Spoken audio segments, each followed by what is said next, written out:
Hi అండి. అందరూ ఎలా ఉన్నారు? Welcome to SN foods and vlogs. ఈరోజు నేను చేసిన రెసిపీ వచ్చేసి నేతి బొబ్బట్లండి. ఇవి మనకు అచ్చం మనము స్వీట్ షాప్లో కొనుక్కుంటాం కదా, అలాగే వచ్చాయండి. చాలా సాఫ్ట్గా, చాలా టేస్టీగా, చాలా బాగున్నాయి. తప్పకుండా ఇంట్లో అయితే ట్రై చేయండి. మనము ఈ పద్ధతిలో కనుక చేస్తే మనకి 10 డేస్ అయినా నిల్వ ఉంటాయండి. చూసారు కదా, ఇక్కడ చాలా పల్చగా, చాలా సాఫ్ట్గా, చాలా బాగా వచ్చాయండి. నేను మైదా వాడకుండా గోధుమ పిండితోనే నేను చేశానండి. తప్పకుండా అయితే ఇంట్లో ట్రై చేయండి. దీని తయారీ విధానం చూద్దాం. ఇక్కడ నేను ఒక ప్లేట్ తీసుకొని అందులో ఒక కప్పున్నర గోధుమ పిండి తీసుకున్నానండి. మీ ఇష్టం, మీరు ఎంతైనా తీసుకోవచ్చు. నేనైతే ఒక చిన్న గిన్నెతోటి 1.5 గిన్నె తీసుకున్నాను. కొంచెం సాల్ట్ వేశాను.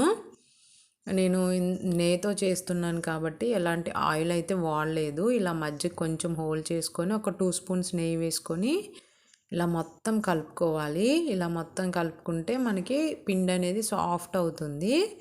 ఇలా కలుపుకున్న తర్వాత కొంచెం కొంచెం వాటర్ పోసుకోండి. మరీ ఎక్కువ పోసుకోవద్దండి. పిండి జారైతే మనకి ఇవనేవి మంచిగా రావు.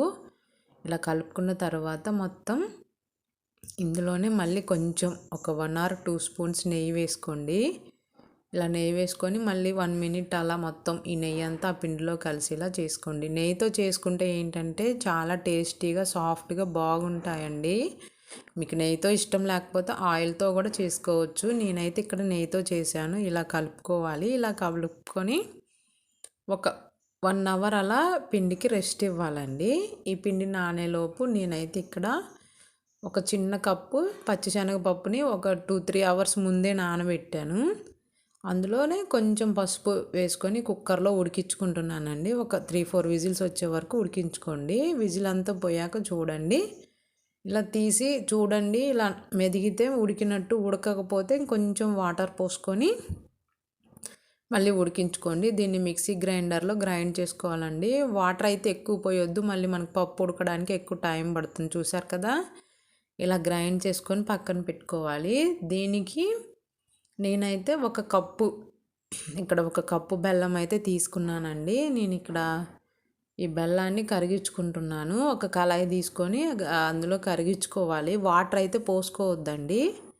ఈ బెల్లమే కరుగుతుంది. 1 నిమిషము వాటర్ పోసుకుంటే మళ్ళీ అదంతా వాటర్ అంతా ఎగిరిపోయే వరకు మనం వెయిట్ చేయాలి. టైం ఎక్కువ పడుతుంది.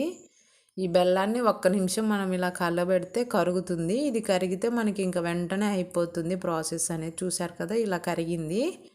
ఇలా కరిగిన తర్వాత మనం ముందుగానే ఈ పచ్చిశనగపప్పు ఉడికించుకొని పేస్ట్ చేసుకున్నాం కదా, దాన్ని ఇందులో వేసుకొని ఇలా దగ్గరకు వచ్చే వరకు కలుపుకోండి. కొంచెము లూజ్గా ఉన్న ఏం కాదండి, మనకి చల్లారేలోపు గట్టి పడుతుంది. చూసుకొని వేసుకోండి. నేను ఇక్కడ ఇందులో 1 స్పూన్ నెయ్యి వేశాను. చూసారు కదా, ఇలా వచ్చింది. ఇలా ఉంటే మనకి ఏంటంటే చల్లారేలోపు ఇంకా దగ్గర పడుతుంది. ఇందులోనే కొంచెం యాలకుల పొడి కూడా వేసుకోండి, ఇంకొంచెం టేస్ట్గా ఉంటుంది. ఇలా వేసుకొని కొంచెం చల్లారనివ్వాలి. ఇలా చల్లారిన తర్వాత చూసారు కదా, ఇలా మనకి గట్టిగా వచ్చేసింది ఉండలాగా. ఇప్పుడు దీన్ని చిన్న చిన్న ఉండలు చేసుకోవాలి.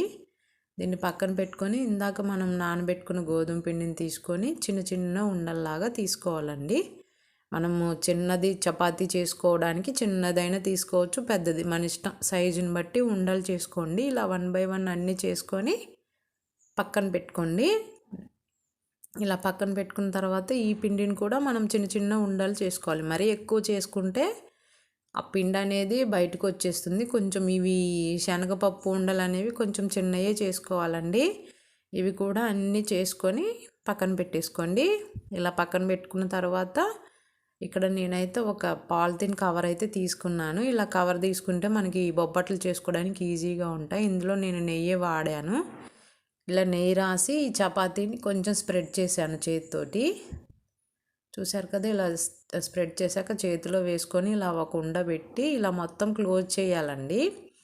క్లోజ్ చేసేటప్పుడు కొంచెం జాగ్రత్తగా అయితే క్లోజ్ చేసుకోండి. మనకి పిండి మనం ఇలా ప్రెస్ చేసేటప్పుడు బయటకు వస్తుంది కదా, కాబట్టి కొంచెం ఇలా పిండి ఇలా తీసేసి, చూసారు కదా, అది అనేది మనకి బయటికి రాకుండా మొత్తం ఈ పిండితో క్లోజ్ చేయాలి.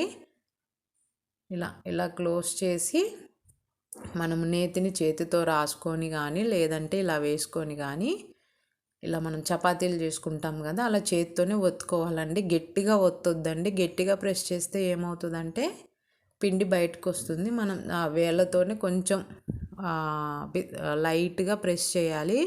ఇలా గట్టిగా ప్రెస్ చేస్తే అక్కడ పిండి మనకి బయటకు వచ్చే ఛాన్సెస్ ఉంటాయి. మళ్ళీ మందంగా లేకుండా చూసుకోండి.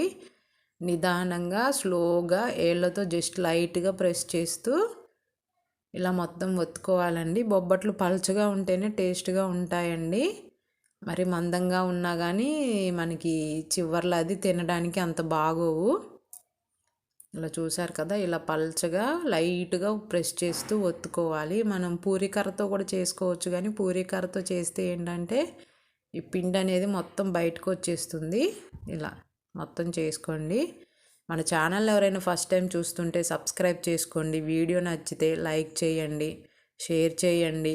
ఎలా ఇంట్లో ట్రై చేసి ఎలా వచ్చిందో కామెంట్ చేయండి. ఇలా మొత్తం మనము మంచిగా స్ప్రెడ్ చేసుకోవాలండి. ఇలా చేసుకుంటే మనకేంటంటే పల్చగా ఉంటే బొబ్బట్లు బాగుంటాయి. ఇలా మొత్తం చేసుకొని 1 బై 1 మొత్తం చేసుకోండి. తర్వాత ఇక్కడ ఒక ప్యాన్ పెట్టుకున్నాను నేను. ప్యానం పెట్టుకొని అది వేడెక్కిన తర్వాత చూసారు కదా, ఆ కవర్ని ఇలా తీసేయాలి. ఇలా తీస్తే మనకి ఈజీగా వస్తుంది. మనము చేసేటప్పుడే కొంచెం ఆయిల్ కానీ నెయ్యి ఏది వాడితే అది కొంచెం ఎక్కువ రాసుకుంటే ఇలా ఈజీగా వచ్చేస్తుంది. ఇలా చేసుకొని దీన్ని అయితే కాల్చుకోవాలండి. నేను కొంచెం నెయ్యి వేసుకుంటున్నాను. నెయ్యి వేసుకున్న తర్వాత తిప్పేసుకోవాలి. చూసుకొని దగ్గర వెంటనే తిప్పేయండి. లేట్ అయితే మళ్ళీ మాడిపోతాయి. మాడితే మనకు అంత టేస్ట్ అనేది ఉండదు. పలుచగా చేసాం కాబట్టి వెంటనే తిప్పేస్తూ ఉండాలి. ఇలా తిప్పుకుంటూ కాల్చుకుంటూ అన్నీ 1 బై 1 అన్నీ చేసుకోవాలండి. వీడియో నచ్చితే తప్పకుండా లైక్ చేయండి. మీరు లైక్ చేస్తే ఈ వీడియో అనేది ఇంకొకరికి చూడడానికి హెల్ప్ అవుతుంది. ఇలా మొత్తం కాల్చుకోవాలండి. ఇలా కాల్చుకునేటప్పుడు మీకు నెయ్యి ఎక్కువ కావాలంటే నెయ్యి వేసుకోవచ్చు, లేదు అనుకుంటే ఒకసారి వేసి ఆపుకోవచ్చు. నేనైతే ఇంకొంచెం నెయ్యి వేసుకున్నాను. ఇలా మొత్తం కాల్చుకోవాలండి.